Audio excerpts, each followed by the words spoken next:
ಸ್ನೇಹಿತರೆ, ರತನ್ ಟಾಟಾ ಅವರು ಈ ವ್ಯಕ್ತಿಗೆ ಬರೋಬ್ಬರಿ 500 ಕೋಟಿ ರೂಪಾಯಿಗಳ ಆಸ್ತಿಯನ್ನ ನೀಡಿದ್ದಾರೆ. ರತನ್ ಟಾಟಾ ತಮ್ಮ ಆಸ್ತಿಯ ಒಂದು ಭಾಗವನ್ನ ಈ ವ್ಯಕ್ತಿಗೆ ಕೊಟ್ಟಿದ್ದು ಯಾಕೆ, ಆ ವ್ಯಕ್ತಿ ಯಾರು ಅನ್ನೋದನ್ನ ಹೇಳ್ತೀವಿ. ಅದಕ್ಕೂ ಮೊದಲು ಈ ಪೇಜ್ ಅನ್ನ ಫಾಲೋ ಮಾಡ್ಕೊಳ್ಳಿ.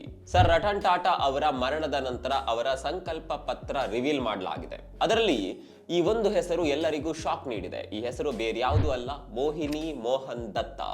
ರತನ್ ಟಾಟಾ ತನ್ನ ಸಂಕಲ್ಪ ಪತ್ರದಲ್ಲಿ ತನ್ನ 1/3 ಭಾಗದಷ್ಟು ಅಂದ್ರೆ ಸುಮಾರು 500 ಕೋಟಿ ರೂಪಾಯಿ ಬೆಲೆಯ ಆಸ್ತಿಯನ್ನ ಈ ವ್ಯಕ್ತಿಗೆ ನೀಡಬೇಕು ಅಂತ ಬರೆದಿದ್ದಾರೆ. ಹಾಗಾದ್ರೆ ಈ ವ್ಯಕ್ತಿಗೂ ರತನ್ ಟಾಟಾ ಅವರಿಗೂ ಏನ್ ಸಂಬಂಧ?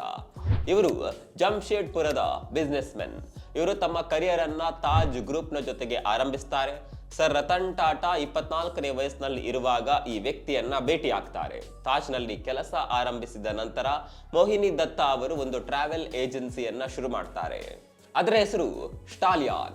ಸರ್ ರತನ್ ಟಾಟಾ ಅವರ ವೃತ್ತಿ ಜೀವನದ ಆರಂಭದಲ್ಲಿ ಅವರಿಗೆ ಈ ವ್ಯಕ್ತಿ ಸಾಕಷ್ಟು ಸಹಾಯ ಮಾಡಿದ್ದರು. ಈ ಕಾರಣದಿಂದಾಗಿ ಇವರಿಬ್ಬರು ಒಳ್ಳೆಯ ಸ್ನೇಹಿತರಾಗ್ತಾರೆ. ಇದರ ಜೊತೆಗೆ ಹಲವು ಟಾಟಾ ಕಂಪನಿಗಳ ಶೇರ್ಗಳನ್ನ ಕೂಡ ಇವರು ಹೊಂದಿದ್ದಾರೆ.